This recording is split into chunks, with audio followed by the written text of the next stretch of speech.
आज हम एक्सरसाइज 9.1 के क्वेश्चन नंबर 14 को सॉल्व करेंगे। तो क्वेश्चन नंबर 14 दिया हुआ है, a 1.2 metre tall girl spots a balloon moving with the wind in the horizontal line at a height of 88.2 metre from the ground. The angle of elevation of the balloon from the eyes of the girl at any instant is 60 degree. After some time the angle of elevation reduces to 30 degree. Find the distance travelled by the balloon during the interval. 1.2 metre लंबी एक लड़की भूमि से 88.2 metre की ऊंचाई पर एक क्षैतिज रेखा में हवा में उड़ रहे गुब्बारे को देखती है। किसी भी क्षण लड़की की आंख से गुब्बारे का उन्नयन कोण 60 अंश है। कुछ समय बाद उन्नयन कोण घटकर 30 अंश हो जाता है। इस अंतराल के दौरान गुब्बारे द्वारा तय की गई दूरी ज्ञात कीजिए। क्वेश्चन नंबर 14 में हमें कहा गया है कि एक 1.2 मीटर लंबी एक लड़की है जो 88.2 मीटर ऊंचाई पर उड़ रहे गुब्बारे को देखती है, तो उसकी आंख से बनने वाला उन्नयन कोण 60 अंश का है। कुछ समय बाद गुब्बारा कुछ दूर चला जाता है तो लड़की की आंख पर उन्नयन कोण 30 अंश का बनता है। तो गुब्बारे द्वारा तय की गई दूरी हमें ज्ञात करना है। सबसे पहले हम स्टेटमेंट लिख लेते हैं। तो ये है स्टेटमेंट। सबसे पहले हमने माना let AF is the height of balloon from ground. हमने माना कि ग्राउंड से बलून के बीच की दूरी AF है और हमें ग्राउंड से बलून के बीच की दूरी 88.2 मीटर दी हुई है। और CG is the height of girl. हमने माना कि गर्ल की हाइट CG है और गर्ल की हाइट हमें 1.2 मीटर दी हुई है। When balloon is situated E point. जब बलून E पॉइंट पर स्थित होता है। CE is the distance between girl and balloon. तो गर्ल से बलून का डिस्टेंस CE होगा। और ED is the height of balloon. Balloon की हाइट ED होगी। और जब बलून B पॉइंट पर स्थित होगा, when balloon is situated B point, तो AB is the height of balloon. तो बलून की हाइट AB होगी। और EB is the distance between both balloon. और इन दोनों बलून के बीच की दूरी EB होगी। एंगल ऑफ एलिवेशन, हमें angle of elevation angle DCE, ये है एंगल DCE हमें दिया हुआ है 60 डिग्री। और एंगल ACB 30 डिग्री दिया हुआ है, ये है एंगल ACB 30 डिग्री। तो हमें फाइंड करना है to find distance between both balloon. इन दोनों बलून के बीच का डिस्टेंस BE का डिस्टेंस हमें फाइंड करना है। अब हिंदी मीडियम वालों के लिए, माना कि AF गुब्बारे की पृथ्वी से ऊंचाई है और हमें AF की वैल्यू 88.2 मीटर दी हुई है। ये देखिए, हमने माना है कि पृथ्वी से गुब्बारे के बीच की दूरी AF है और AF हमें 88.2 मीटर दी हुई है। लड़की की ऊंचाई CG है।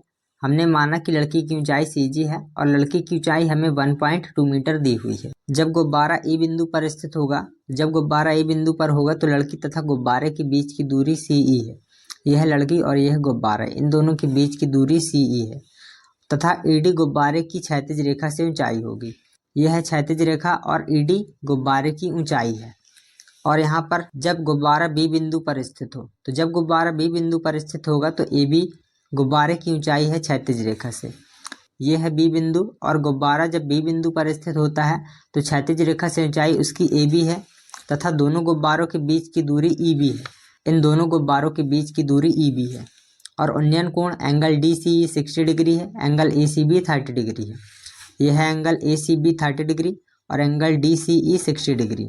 तो हमें फाइंड करना है गुब्बारे के बीच की दूरी।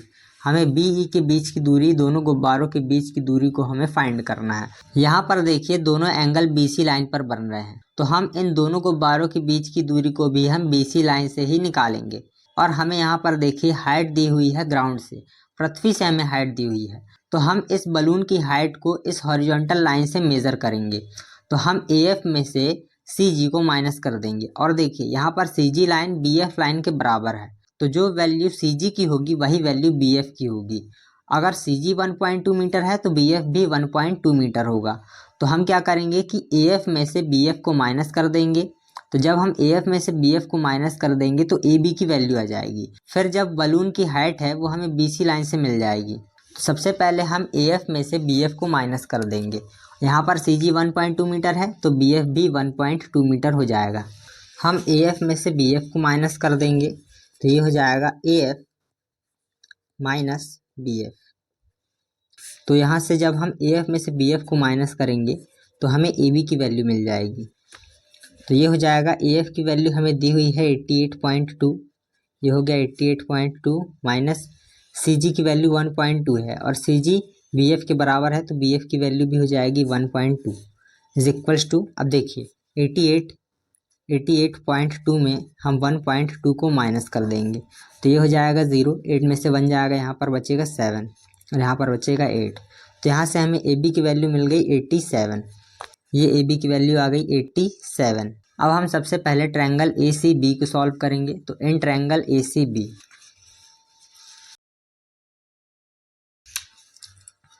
यहाँ पर देखिए ट्रायंगल ए सी बी में एंगल 30 डिग्री का बन रहा है और यहाँ पर हमें परपेंडिकुलर ए बी की वैल्यू हमें 87 मिली हुई है।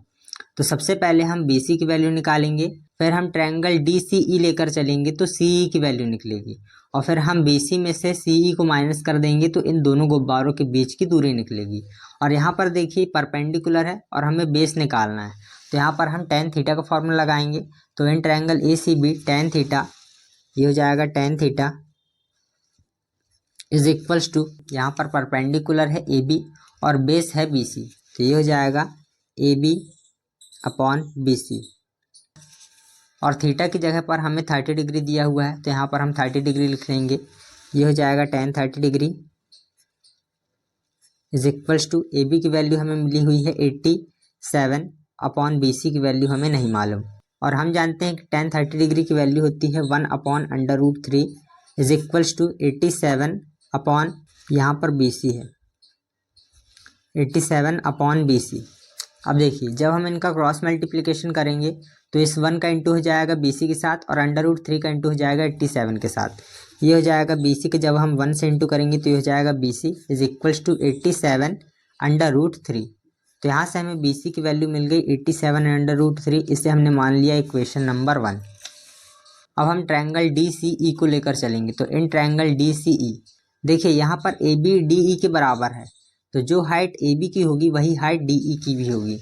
यहाँ पर हम कह सकते हैं A B is equals to होगा ई डी के, यहाँ पर देखिए यहाँ पर ए बी ई डी के इक्वल है, तो कह सकते हैं कि जो वैल्यू ए बी की होगी वही वैल्यू ई डी की भी होगी। इसे हम लिख सकते हैं बाय फिगर। अब हम ट्रायंगल डी सी बी को सॉल्व करेंगे। तो in triangle D C B, in triangle D C B, देखिए ट्रायंगल डी सी बी में परपेंडिकुलर है डी ई और बेस है सी ई, डी ई अपॉन सी ई। और थीटा की जगह पर हमें 60 डिग्री दिया हुआ है, यहाँ पर हम थीटा की जगह पर लिख सकते हैं tan 60 डिग्री। देखिए हम इसे डी ई कहें या ई डी कहें, बात एक ही है। तो ई डी की वैल्यू ए बी की वैल्यू के बराबर है और हमें ए बी की वैल्यू 87 मिली हुई है, तो हम डी ई की जगह पर 87 लिख सकते हैं। तो ये हो जाएगा 87 अपॉन सी ई की वैल्यू हमें नहीं मालूम, तो इसे हम ऐसे ही लिख देंगे। अब देखिए हम जानते हैं कि tan 60 डिग्री की वैल्यू होती है √3, तो यहाँ पर हम लिख सकते हैं √3 इज इक्वल्स टू 87 अपॉन सी ई। और यहाँ पर देखिए √3 के अपॉन में कुछ नहीं है, इसका मतलब यहाँ पर 1 होगा और यहाँ पर क्रॉस मल्टीप्लिकेशन कर देंगे, सी ई का इंटू हो जाएगा √3 के साथ और 1 का इंटू हो जाएगा 87 के साथ, तो ये हो जाएगा √3 सी ई इज इक्वल्स टू 87, क्योंकि जब हम 87 का 1 से इंटू कर देंगे तो 87 आ जाएगा। और हमें सी ई की वैल्यू निकालना है, तो हम इस √3 को इधर ट्रांसफ़र कर देंगे, यहाँ पर √3 इंटू में है, जब इधर आएगा तो ये डिवाइड में हो जाएगा, तो ये हो जाएगा C E is equals to 87 upon √3। यहाँ से हमें सी ई की वैल्यू मिल गई 87 अपॉन √3, इसे हम मान लेंगे इक्वेशन नंबर 1। अब देखिए हमें बी सी की वैल्यू भी मिल गई और सी ई की वैल्यू भी मिल गई। जब हम बी सी में से सी ई को माइनस करेंगे तो इन दोनों बलून के बीच की दूरी मिल जाएगी, हमें बी ई की वैल्यू मिल जाएगी। तो देखिए अब हम बी सी में से सी ई को माइनस कर देंगे, इसे हम इक्वेशन नंबर 2 मानेंगे। इक्वेशन नंबर 1 में से हम इक्वेशन नंबर 2 को माइनस कर देंगे और हमें इक्वेशन नंबर 1 दिया हुआ है बी सी माइनस सी ई। जब हम बी सी में से सी ई को माइनस करेंगे तो हमें ई बी की वैल्यू मिल जाएगी। देखिए बी सी की वैल्यू हमें दी हुई है 87/√3, यहाँ पर हम लिख सकते हैं 87/√3 माइनस सी ई की वैल्यू हमें दी हुई है 87 अपॉन √3। अब देखिए यहाँ पर 87/√3 के अपॉन में कुछ नहीं है, इसका मतलब यहाँ पर 1 होगा और यहाँ पर हम एलसीएम ले लेंगे। और देखिए √3 का जब हम 1 से डिवाइड देंगे तो √3 आएगा और हम इस √3 का ऊपर इंटू कर देंगे, तो ये हो जाएगा 87 इंटू √3 इंटू √3 और यहाँ पर माइनस का बचा हुआ है 87 और सबके इक्वल्स टू में ई बी है, तो यहाँ पर हम ई बी लिखते जाएंगे, ये हो जाएगा ई बी। अब देखिए यहाँ पर √3 और √3 दो बार है, इनटू में है, तो जब हम √3 का √3 के साथ इनटू करते हैं तो 3 आता है, तो ये हो जाएगा 87 × 3 माइनस 87 अपॉन में बचा हुआ है √3 is equals to E B. देखिए यहाँ पर 87 है और यहाँ पर भी 87 है, दोनों जगह पर 87 है, तो यहाँ से हम 87 को कॉमन ले लेंगे, तो यहाँ पर 87 कॉमन आ जाएगा और अंदर बचेगा 3 और माइनस का 1, क्योंकि देखिए 87 का जब हम 3 में इंटू कर देंगे तो 87 × 3 हो जाएगा और 87 का जब हम -1 के साथ इंटू कर देंगे तो यहाँ पर माइनस का 87 आ जाएगा और अपॉन में बचा हुआ है √3 is equals to E B. अब देखिए यहाँ पर बचा हुआ है 87, जब हम 3 में से 1 को माइनस करेंगे तो यहाँ पर आ जाएगा 2 और अपॉन में बचेगा √3। अब देखिए यहाँ पर अपॉन में √3 है और हम नहीं चाहते कि अपॉन में √3 हो, तो ऊपर नीचे हम √3 से इंटू कर देंगे, तो ये हो जाएगा इंटू का √3 अपॉन में भी √3 is equals to E B. तो ऊपर बचेगा 87 × 2 × √3 और अपॉन में जब हम √3 का √3 के साथ इंटू कर देंगे तो यहाँ पर 3 हो जाएगा और हम इस 87 को 3 से कैंसिल कर देंगे, तो ये हो जाएगा 3 × 1 = 3, ये हो जाएगा 3 × 2 = 6, यहाँ पर बचेगा 2, ये हो जाएगा 3 × 9 = 27 is equals to E B. हम 29 का 2 में इंटू कर देंगे तो ये हो जाएगा 29 × 2 इज इक्वल्स टू 2 × 9 = 18, कैरी 1, यहाँ पर हो जाएगा 2 × 2 = 4 और 1 5, यहाँ पर हो जाएगा 58√3 और ये हमें ई बी की वैल्यू मिल जाएगी। तो ई बी की वैल्यू आ गई 58√3। तो हम कह सकते हैं so distance between both balloon will be 58√3 metre.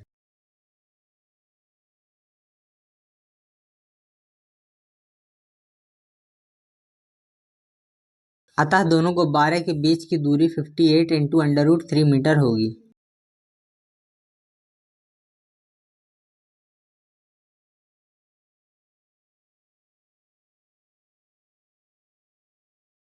I hope आपको ये क्वेश्चन समझ में आया होगा। अगर आपको ये क्वेश्चन समझ में आया है तो वीडियो को लाइक कर दीजिए और ऐसे ही इन्फॉर्मेशनल वीडियो को सबसे पहले देखने के लिए चैनल को सब्सक्राइब कर लीजिए। मिलेंगे अगली वीडियो में, तब तक के लिए बाय बाय, टेक केयर।